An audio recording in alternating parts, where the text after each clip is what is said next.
Welcome to Narrowboat, James built. Hope you're well, thanks for joining me.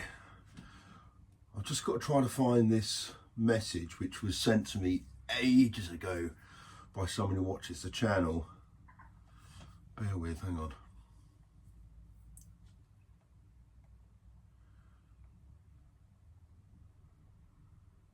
Dear James, love the channel, it's such a funny guy. No, it's not that one.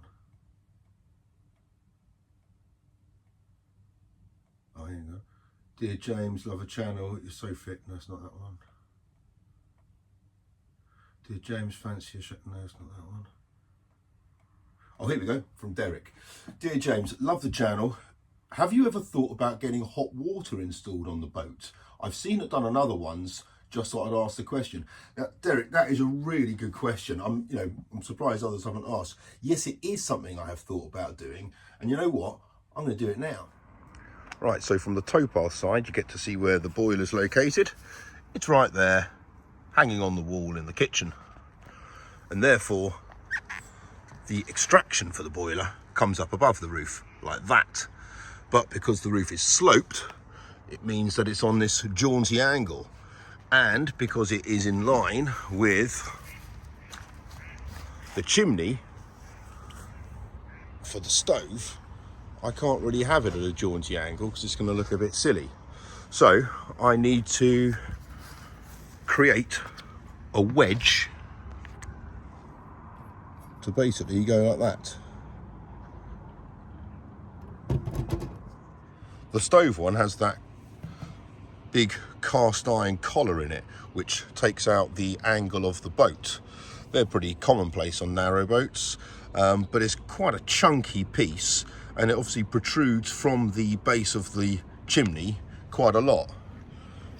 The base of that chimney is quite big already, and if I had something bigger on it, well, it wouldn't really work. So I have to come up with a different solution. This wedge has been driving me mad. I've looked at all possible products from nylon to cast aluminium, perspex, the whole range. It needs to be something that I can kind of contour to the boat on the boat. So I need to be able to sand it or plane it or something that I can get it to fit properly, because right where it's going to be is where the old flue used to be and they've over welded it. So it's not exactly a flat surface I'm dealing with anyway. So I'm going to go back to the trusty old material of timber. I just need to kind of get the right one. The problem is it's got to be quite big, like 25 centimeters in diameter, but also it needs to be about 4 centimeters thick. And so I'm looking at a natural wood anyway. It's got to be a hardwood because it's got to live outdoors. So there's already good timber merchants I'm going to now near Reading that do a lot of kind of thick, chunky hardwood. So let's go there.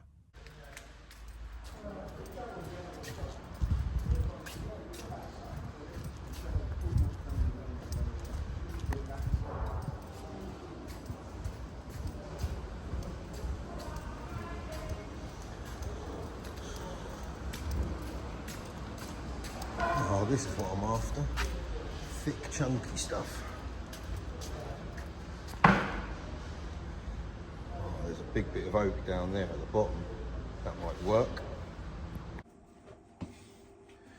Right, well, the first thing I need to do is to cut up this American white oak I bought. Big chunk of that. That's 50 quid.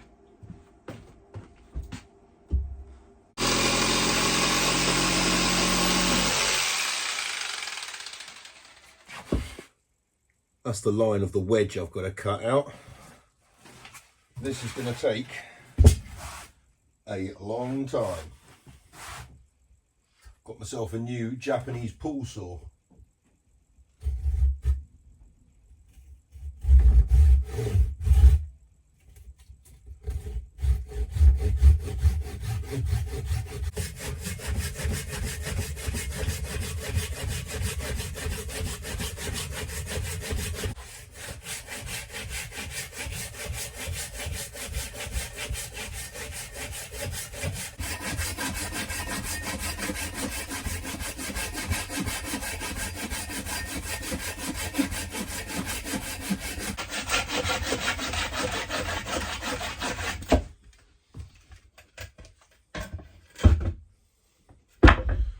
Oh, eventually. Right, that's the piece I need. So I've got to cut round there now with a jigsaw and then start sanding it down and stuff and putting some kind of half decent edge to it. Right, I've measured out the centre hole. This is the line around it to take that, basically like that. Obviously I've got to sort out the edge of that, but what I need to do is drill some holes around the outside and then go around it with a jigsaw, much like I did when I cut out the collar for that. But I'm not really sure what's going to happen when I go through this stuff. This has obviously been overplated, but I don't know if that's just a piece that's been put on a hole and the hole's much smaller underneath it. So I'm not really sure what's going to happen when I connect with that bit and that, but we'll find out soon.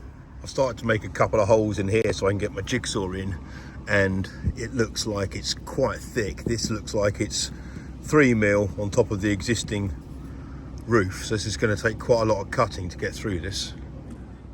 Right, I've made my hole here where I need my flue to come through. It's big enough to fit my jigsaw blade through. So the only thing I need now is power.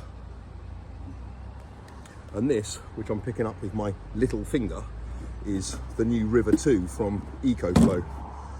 600 watts. Basically it's the same as the old River, just one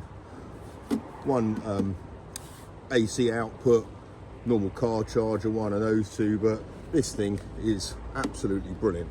Lasts forever, 3,000 cycles it's got, so kind of 10 years if you use it every day. And charges in no time at all because it's tiny. And it goes on forever, so happy days.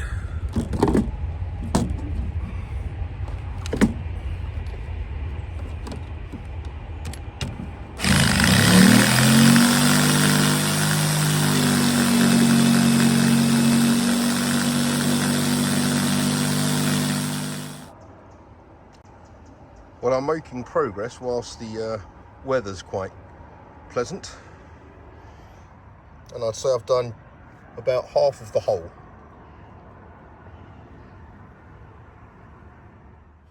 Right, this is the wedge I've made. I've gone on that with about 8 or 10 coats of tung oil all over it. So I've drowned it in tung oil basically, which is a wood preservative for external and internal purposes.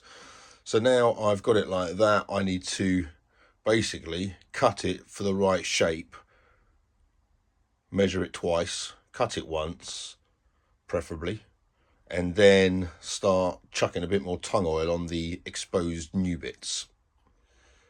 Right, there's my wedge. I've set it up like this so I can cut it with a jigsaw and I get the right angle on it. I'm going to go for it like that, so there's no lip. I could afford on the actual piece of wood to have a lip, but because of rainwater and whatnot, I'm just going to have it so it's straight down. So that's going to be the thick end, thin end. Let's cut. Right, I've managed to rough cut that. Now I've got to put a hole in there and cut round that. Check this out, all this superficial rust. I cut that yesterday. That's where we're up to. Check how quickly it's rusting though. And all the filings here. I wish I was the kind of person that tidied up the day I did things, as opposed to making the job 3 times harder. Anyway, right, I'm going to clean this lot up. Right, I've come up to the lock here because my ring piece needs some action. It needs to be sanded all the way around now. It kind of fits pretty well on that, so, but I've come up to the lock because obviously it creates a lot of dust. Don't really want that in the boat.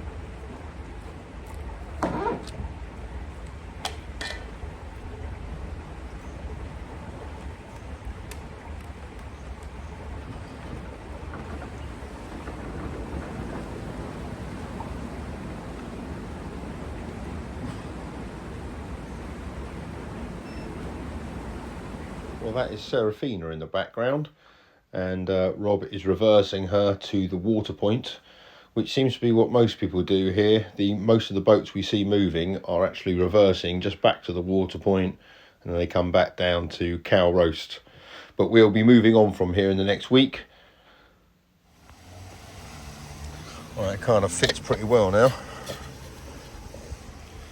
I've made the hole on the inside much bigger, so obviously it's nowhere near the flue. I'll just say, because loads of people will be asking, the flue that comes up through this has got no heat to it, so it's purely expulsion of toxic air as a, you know, burnt gases basically. So there's not much heat coming out this, so the fact this is made of wood is not going to be a problem. But even though I've just sanded it all back, I've got to retreat it all now, and then I can put some CT1 on it and glue it to the boat. But I need to cut the hole out the boat first. But you'll see here that this raised bit, this is going to have to come out. Obviously that's the hole where that comes through, but this raised bit here is going to have to be kind of taken into account on the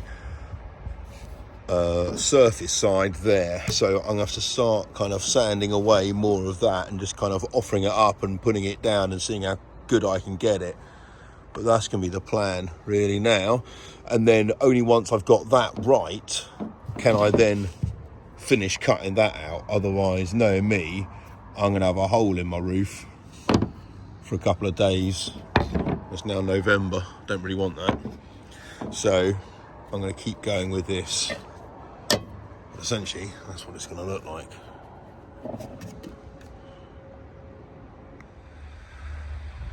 One thing I'm going to have to factor in is where the pram hood comes to when that's in place. So obviously this is where the chimney's going to be, about there. So the pram hood really is going to start around there, and the front bit is going to be angled up that way. So as long as it obviously clears the chimney, then that's okay. It's kind of worked out space wise okay. The current pram hood comes up to about there, so it needs to be about there anyway. So yeah, that should fit in perfectly. This is going to take forever doing this, but I've got to get this basically. I mean, it's oak, so it's not the ideal hardwood for being outdoors, but to be honest, I didn't have much option in the shop. I've got a load of it still left here, but yeah, there wasn't a busting amount of choice and the width I needed it. So anyway, happy with that. I think I just need to treat it loads. I'm not sure if I'm gonna leave it as exposed kind of polished oak, which would obviously look nice, or whether I'm going to paint it. I have a feeling I'm going to paint it in the same colour as the boat, so I'm putting it in Bethnal green, because obviously it'll be gloss. It'll just protect it more. So I'll probably do that. But anyway, I've got to prepare the surface more anyway, so I'll do that. Talking about pram hoods, I've really got to get a move on with that now, because winter's setting in. The current one is fine, but it's already kind of broken at the front, and it doesn't really hold out all the rain, and I might as well just get cracking on it. So version 2 will be coming up soon. I've got to go and see what's his name down in Kent to get the poles made, but I'm thinking about mounting them now to the gunnels, so I can get them at the right size, because if I mount them to the rails, basically one rail's longer than the other, so that's not quite going to work.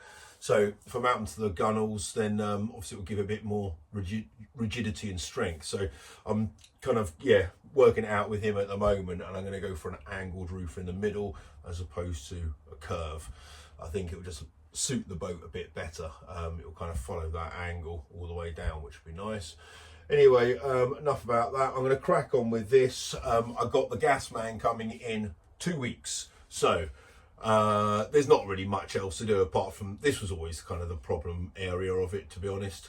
I might have to do some work on the gas tank, so on the gas locker, because my boiler requires a 13 kilogram bottle of gas for pressure, and also so does the stove.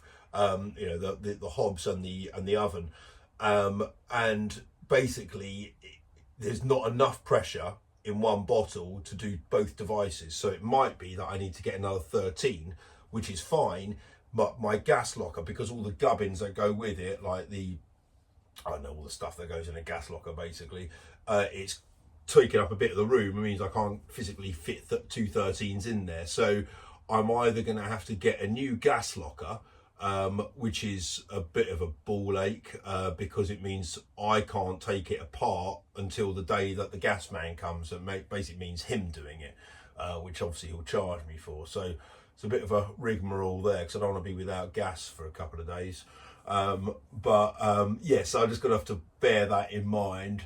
But other than that, should be pretty straightforward, really. I don't want to have a secondary gas locker, so I think I'll have to increase that one, or put the gas testing stuff outside the locker. So I'll work it out, but I'm speaking to the gas man in a couple of days anyway, so I'll work it out with him then. Right, hope you guys have a lovely weekend. I'm going to crack on with this. Take care, bye bye.